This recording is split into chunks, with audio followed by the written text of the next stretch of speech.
আরে বাবা আসছি। কে? কি ব্যাপার? আমাদের তো ডিভোর্স হয়ে গেছে, তুমি এখানে কেন আসছো?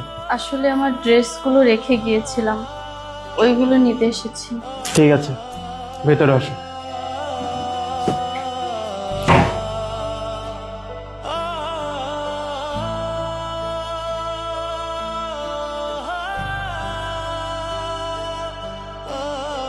কি ব্যাপার, আমাদের বেডরুমের এই অবস্থা কেন?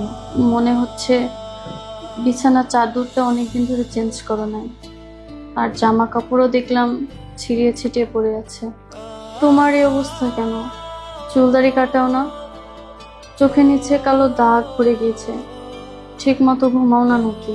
এখন আর কার জন্য নিজের যত্ন নিব বলো তো? যার জন্য নিজের যত্ন নিব বলে ভেবে রেখেছিলাম সারা জীবন, সেই মানুষটাই তো আমাকে ভুল বুঝে দূরে চলে গেল। কোনো দরকার কি আছে এখন নিজের যত্ন নেওয়ার? বেঁচে আছি কোনো রকম, এটাই তো অনেক। আমার মূল্যটা যদি তুমি এতটাই বুঝতে, তাহলে হয়তো ক্যারিয়ার পিছনে এভাবে ছুটতে না। আমাকে একটু টাইম দিতে, ভালোবাসতে, আমাকে একটু বুঝতে। আমাদের ব্যাপারটা তো আর একদিনে হয়নি। তোমাকে আমি বোঝাতে পারলাম না। যাই হোক,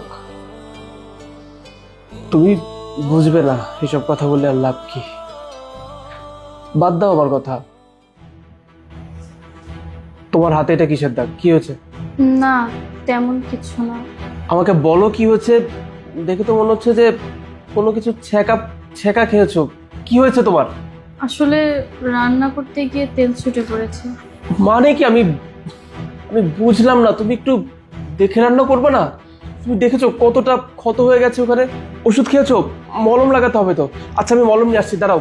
থাক, তার কোনো দরকার নেই। আমার প্রতি যদি এতই ভালোবাসা থাকতো, তাহলে আজকে এই পরিণতি হতো না। আচ্ছা তুমি বলো তো, আমি কি তোমার থেকে বেশি কিছু চাইতাম? আমি তো একটু সময় চেতাম, একটু ভালোবাসা, একটু কেয়ারিং। দেখো, আমার কি ভাগ্যটাই খারাপ, সে ভালোবাসাটা আমি তোমার থেকে কখনো পাই নাই। তুমি সব সময় নিজেরটাই ভেবেছো, কিভাবে তোমার ক্যারিয়ার হবে, কিভাবে তুমি নিজে ভালো থাকবা। অন্যের ভালোটা তুমি কখনো চোখে দেখোনি। আমি অনেকভাবে চেয়েছিলাম তোমার সাথে সারা জীবন থাকার জন্য, কিন্তু তুমি আমাকে রাখতে পারোনি। যাই হোক, আমার দিকে এভাবে মায়ের দৃষ্টিতে তাকিয়ে কোনো লাভ নেই। কিছুদিন পর আমাদের ডিভোর্স কমপ্লিট হয়ে যাবে। তুমি বরং নিজের খেয়াল রেখো। আর হ্যাঁ, বাইরের খাবার খাবা না। তোমার বাইরের খাবার খেলে জন্ডিসটা বেড়ে যায়। তাহলে আমি উঠি, থাকো, আমার আর ভালো লাগছে না। মৌ, বলছি থেকে গেলে হয় না? আমরা কি আবার এক হতে পারি না বলো? দেখো, আমাদের ডিভোর্স কমপ্লিট হতে এখনো 7 দিন বাকি। আমরা চাইলে কিন্তু আবার এক হতে পারি। আরেকটা বার কি ভেবে দেখা যায় না? এক হয়ে যে লাভ কি? হয়তো 2 দিন তুমি আমার কেয়ার করবে, আমাকে ভালোবাসবে, তারপরে সে আগের মতো অবহেলাটাই করবে। আমার জন্য তোমার কাছে কোনো সময় থাকবে না। তখন তুমি তোমার ক্যারিয়ার, নিজের লাইফ নিয়ে বিজি থাকবে। তাহলে সবকিছু ঠিক করে লাভ কি বলো? তুমি বরং তোমার নিজের ক্যারিয়ারের দিকে ফোকাস দাও। তাহলে আমি উঠি, ভালো থেকো। আসসালামু আলাইকুম আম্মা। ওয়ালাইকুম আসসালাম। শ্রাবণ, কি অবস্থা? এই তো ভালো। বৌমা, তুমি হঠাৎ এই বাসায়? আসলে আম্মা, আমার জামা কাপড় রেখে গিয়েছিলাম, এগুলো নিতে আসলাম। বৌমা, আমি তোমাকে কিছু কথা বলতে চাই, তুমি আমার কথা রাখবে? কি কথা আম্মা, বলুন। বৌমা, মানুষের সংসারে তো ঝামেলা হয়, ঝগড়াঝাটি হয়, হাসি কান্না মিলেই তো মানুষের সংসার। তাই আমি বলছিলাম কি, তুমি যদি একটিবার এই সংসারের কথা চিন্তা করে, আমার ছেলের কথা চিন্তা করে তুমি যদি এখানে থেকে যেতে, মানে তুমি আর সাজিদ আবার একসাথে সংসার করতে। জানো মা, আমার ছেলে না তোমাকে অনেক ভালোবাসে, প্রচন্ড ভালোবাসে। ও হয়তো বা মুখে প্রকাশ করে তোমাকে কিছু বলে না, কিন্তু আমি তো মা, আমি তো ওকে দেখছি। তুমি যাওয়ার পর আমার ছেলেটা একবারে একা হয়ে গেছে। সারাক্ষণ তোমার চিন্তা করে কারোর সাথে কথা বলে না, একা একা নীরবে বসে থাকে। আমি ওর কান্নাও দেখেছি, ও কান্না করে শুধু তোমার জন্য। ও তোমাকে অনেক ভালোবাসে বৌমা। তুমি একটিবার সাজিদকে সুযোগ দাও, দেখবা আমার বিশ্বাস তোমার সংসারটা অনেক সুখের হবে, অনেক সুন্দর হবে মা। ভাবি, তুমি এই বাড়ি থেকে যাওয়ার পরে থেকে আমরা কেউই ভালো নেই। ভাইয়া ভালো নেই, আমি ভালো নেই, মা ভালো নেই। তোমাকে আমরা সবাই খুব মিস করি। তুমি সকালবেলায় উঠে আমাকে চা দিতে, সে চাটা আমি খুব মিস করি জানো। ভাবি, তুমি যতদিন এই বাড়িতে ছিলে পুরো বাড়িটা আনন্দে ঘেরা ছিল। তুমি তো সংসারটাকে সুন্দর করে সাজিয়ে গুছিয়ে রাখতে। আমার যখন যেটা প্রয়োজন হতো আমি এসে তোমাকে বলতাম, তুমি আমার আবদার পূরণ করতে। আমি যে কথাগুলো আমার মাকে বলতে পারতাম না, আমার ভাইকে বলতে পারতাম না, সেই কথাগুলো আমি তোমাকে বলতাম। তোমার সাথে আমি সব কিছু শেয়ার করতাম। কিন্তু এই বাড়ি থেকে তুমি চলে যাওয়ার পর না, আমিও একা একা হয়ে গেছি জানো। তুমি যাওয়ার পর কেউ হাসে না, কেউ কথা বলে না, সবাই যার যার মতো করে থাকে। এই যে মা তো অসুস্থ, মা ঠিক মতো ওষুধও খায় না। তুমি যখন বাসায় ছিলে তখন মাকে তুমি ঠিকঠাক মতো খাওয়াতে, ওষুধ খাওয়াতে। কিন্তু বাসা থেকে চলে যাওয়ার পরে থেকে না, মাও যেন কেমন উদাসীন হয়ে গেছে। ঠিকঠাক মতো ওষুধ খায় না, তারপরে খাবার খায় না। এই যে ভাইকে দেখতে পাচ্ছ, ভাইয়ের মুখের দিকে একবার তাকিয়ে দেখো। ভাইকে দেখে কি তোমার মায়া হচ্ছে না বলো? এই মানুষটা না একটুর জন্য হাসে না, আমাদের পাশে বসে না, কথা বলে না, ঠিকঠাক মতো খাবার খায় না, নিজের যত্ন করাই ভুলে গেছে এই মানুষটা। তুমি না ভাইয়াকে ভালোবেসে বিয়ে করেছিলে। ভাইকে ছাড়া কি তুমি ভালো আছো বলো তো ভাবি? একটাবার বলো না, তুমি কি ভালো আছো? থাক মা, শ্রাবণ, ওকে আর কোনো কিছু বুঝিয়ে কোনো লাভ নেই। ও তো ধরেই নিয়েছে ও আমার সঙ্গে আর সংসার করবে না। কিন্তু আফসোসটা কোথায় লাগে জানো মা?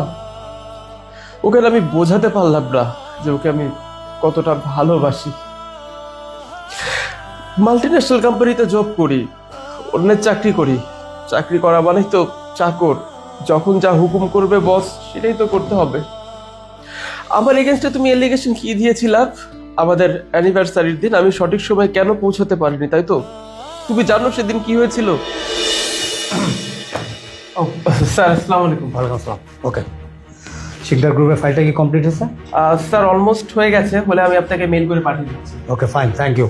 এই যে এই ফাইলটা আজকের মধ্যে কমপ্লিট করবেন, স্যার ইমার্জেন্সি। ওকে স্যার একটা রিকোয়েস্ট করতাম স্যার আপনার কাছে। বলেন। অ্যাকচুয়ালি আজকে তো আমার ম্যানেজার অ্যানিভার্সারি, বলছিলাম এই ফাইলটা যদি আমি কালকে কমপ্লিট করে দিই। মানে আজকে আমার স্যার 2 ঘন্টা আগে ছুটি দরকার ছিল। আমার ওয়াইফ অনেক আশা নিয়ে বসে আছে তো বাসায়, যদি একটু উপকার করতেন স্যার। আচ্ছা সাজিদ সাহেব, আপনারা কি ভাবেন বলেন তো? কদিন পর পরই আপনাদের ছুটির প্রয়োজন হয়, কদিন পর পরই ছুটির প্রয়োজন হয়। এতই যদি ছুটির প্রয়োজন, এক কাজ করেন না, চাকরিটা ছেড়ে একেবারে বাসায় চলে যান। স্যার আমি তো এর আগে কখনো ছুটি নেইনি, আজকেই প্রথমবার। আজকে আপনার প্রথমবার ছুটি, আর আমারও ইম্পর্টেন্ট কাজ। এখন কোনটা আগে সেটা বলেন। আমার প্রতিষ্ঠানের কাজটা আগে না আপনার ছুটিটা আগে? স্যার অবশ্যই কাজ। তাহলে মনোযোগ সহকারে কাজ করেন। একটা কথা সব সময় মাথায় রাখবেন, পকেটে টাকা না থাকলে না সুখ, শান্তি, আদর, ভালোবাসা কোনো কিছুই আসে না। যখন পকেটে টাকা থাকবে না, তখন দেখবেন ঘরের স্ত্রী আপনাকে ছেড়ে চলে যাবে। কথাটা মনে রাখবেন এবং কাজটা খুব মনোযোগ সহকারে আজকের মধ্যে কমপ্লিট করবেন। ওকে, দ্যাটস অল।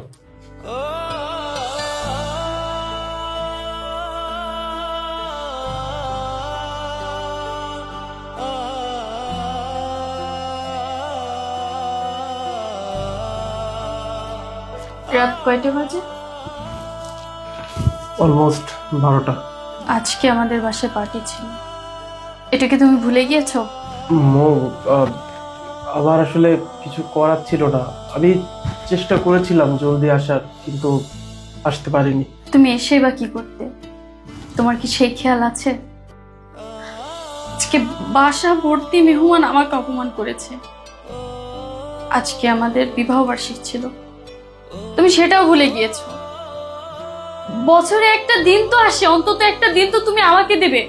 বিশ্বাস করো, আমি অনেক চেষ্টা করেছিলাম জলদি কাজ শেষ করে আসার জন্য, কিন্তু অফিসে কাজের এত প্রেশার ছিল, আমার কিছু করার ছিল না। আচ্ছা তোমার প্রবলেম কি বলো তো? তুমি কি বোঝো না আমি কি চাই? একটা মেয়ে কি তার স্বামীর সাথে সংসার করে শুধুমাত্র টাকা পয়সার জন্য? তোমাদের এই ভুল চিন্তা ভাবনা কবে দূর হবে বলো তো? মেয়েরা না টাকা পয়সা চায় না, একটু সুখ চাই, একটু শান্তি চাই, একটু ভালোবাসা চাই, যেটা তুমি আমাকে কখনো দিতে পারো নাই। তাই আমি ভেবেছি আমি তোমার সাথে আর থাকতে চাই না, তুমি তোমার ক্যারিয়ার নিয়ে থাকো। মৌ, তুমি আমার একটা কথা আর কি শুনবো? অনেক শুনেছি, আমি অনেক সহ্য করেছি, আর পারবো না। আরে তুমি তো আমাকে সুখই দিতে পারো না। যে পুরুষ আমাকে সুখ দিতে পারে না, আমি সেই পুরুষের সাথে সংসার করবো না। তোমার মতো কাপুরুষের সাথে থাকা আমার পক্ষে আর সম্ভব না। আমি তোমাকে ডিভোর্স লেটারটা খুব দ্রুত পাঠিয়ে দেবো। মৌ, আমি সেদিন বসকে অনেক অনুরোধ করেছিলাম যে বস, আজকে আমার অ্যানিভার্সারি, আজকের জন্য কি আমাকে 2টা ঘন্টা আগে অফিস থেকে ছাড়া যায় না? কিন্তু বস আমাকে সাফ সাফ জানিয়ে দিয়েছিল যে যদি তোমার পরিবারকে সময় দিতেই হয় তাহলে আমার চাকরিটা ছেড়ে দাও, আমার চাকরিটা ছেড়ে দিয়ে তুমি তোমার ফ্যামিলিকে টাইপ দাও। কম্পিটিশনের যুগ, অফিসে যদি আমার থেকে কেউ ভালো পারফর্ম করে তাহলে তার জায়গা পাকাপোক্ত হয়ে যাবে, আমি চাকরি থেকে আউট হয়ে যাব। যদি চাকরিটাই না থাকে এই সংসার চলবে কি করে? এই যে এত আলিশান ফার্নিচার, এসি, ফ্রিজ, দামি দামি ফোন, সবাইকে আমি এত ভালো রাখার চেষ্টা করছি, যদি আমার কাছে টাকাই না থাকে আমি তাহলে পরিবারটাকে চালাবো কি করে? যে কারণে পরিবারের ভালোর কথা চিন্তা করে হলেও অনেক সময় আমি ওভারটাইম করতাম। মাঝে মধ্যে জ্বর হলে আমি কাউকে বলতে পারতাম না যে আমার শরীর খারাপ, আমার একটু রেস্ট দরকার। মূলত যদি বস টাকা কেটে রাখে, আমাদের সমাজে না পুরুষদের কান্না কেউ দেখে না, শুধু দেখে পুরুষদের সময়, পুরুষদের ভালোবাসাটাই দেখে। কিন্তু একটা পুরুষ যে কতটা স্যাক্রিফাইস করে সেটা কেউ দেখে না। টাকা না থাকলে তো পুরুষের কোনো দাম নেই, কিন্তু একটা পুরুষ নিজের পরিবারের ভালোর জন্য কতটা ত্যাগ স্বীকার করে সেটা শুধুমাত্র একটা পুরুষই জানে। আমি তোমাকে অনেক বোঝানোর চেষ্টা করেছিলাম, কিন্তু তুমি তো সেদিন আমাকে সাফ জানিয়ে দিলে যে আমার মতো পুরুষের কোনো যোগ্যতাই নেই বউ পালার, আমার সঙ্গে থাকার কোনো ইচ্ছা তোমার নেই, তুমি চলে গেলে আমাকে ডিভোর্স দিবে বলে। এরপর আমার ফোন নাম্বারও ব্লক করে দিলে, আমাকে ফেসবুক থেকেও ব্লক করে দিলে। কত চেষ্টা করেছি তোমাকে বোঝানোর, তোমার সঙ্গে কমিউনিকেট করার, কিন্তু কোনোভাবে বোঝার চেষ্টা করোনি। এটা সত্যি যে আমরা কেউ আসলে ভালো নেই, সত্যি। এত কিছু হয়ে গিয়েছে, তুমি আমাকে কোনো কিছু বলনি কেন? কি করে বলতাম? আমাকে তো ব্লক করে রেখেছো, আমার ফোন নাম্বার পর্যন্ত তুমি ব্ল্যাক লিস্টে দিয়ে রাখছো। আমি কি করে বোঝাতাম? আমি তোমার মাকে ফোন দিয়েছিলাম, তোমার মা পর্যন্ত আমাকে বলে দেয় যে তোমার মতো পুরুষ মানুষের কাছে আমি আমার মেয়েকে পাঠাবো না। আমি বা কোথায় যেতাম? সরি সাজিদ, আমি আসলে এত কিছু জানতাম না যে এত কাহিনী ঘটে গিয়েছে। আসলে আম্মা, আমি কি করব বলুন? আমার সামনে আমার ফ্রেন্ডরা তাদের হাজবেন্ড তাদের কত কেয়ার করে, ভালোবাসে, শপিং করায়, সব সময় না ওরা আমার মাথাটা নষ্ট করে দিয়েছে। সেদিন আমাদের অ্যানিভার্সারিতে এসে ওরা আমাকে অনেকভাবে অপমান করেছে, আমাকে অনেক কথা শুনিয়েছে, যেটা আমি নিতে পারি না। এতগুলো মানুষের কথা আমি আসলে সহ্য করতে পারি না আম্মা। সাজিদ, তুমি আমাকে ক্ষমা করে দাও প্লিজ। আমি আসলে তোমাকে বোঝার চেষ্টা করিনি যে তুমি আমাদের জন্য এতটা কষ্ট করেছো, আমাকে এতটা ভালোবাসো। আমি তো ভাবতাম তুমি আমাকে সবসময় অবহেলা করো, আমাকে ভালোবাসো না, আমাকে টাইম দিতে চাও না, হয়তো বাইরে কোথাও তোমার সম্পর্ক আছে। কিন্তু আমি কতটা খারাপ যে আমি তোমার ব্যাপারটা বুঝে উঠতে পারিনি যে একটা পুরুষ আমাদের জন্য তো কষ্ট করে। তুমি আমাকে ক্ষমা করে দাও সাজিদ, আমি অনেক বড় ভুল করে ফেলেছি, আমার এমনটা করা অনেক বড় অন্যায় হয়েছে। আজকে যদি আমি ব্যাগটা না নিতে আসতাম তাহলে তো আমি এত কিছু জানতে পারতাম না। সাজিদ, আমি ডিভোর্স চাই না, আমি তোমার সাথে সংসার করতে চাই। আলহামদুলিল্লাহ, আল্লাহর কাছে লাখো লাখো শুক্রিয়া আদায়। আমরা আবার একসাথে সবাই থাকবো, তাই না রে বাবা? হ্যাঁ ভাবি, আজকে মনে হচ্ছে আমি পৃথিবীর সব থেকে সুখী মানুষ। আমার খুব আনন্দ লাগছে, আমি আমার পুরনো বন্ধুকে ফিরে পেয়েছি।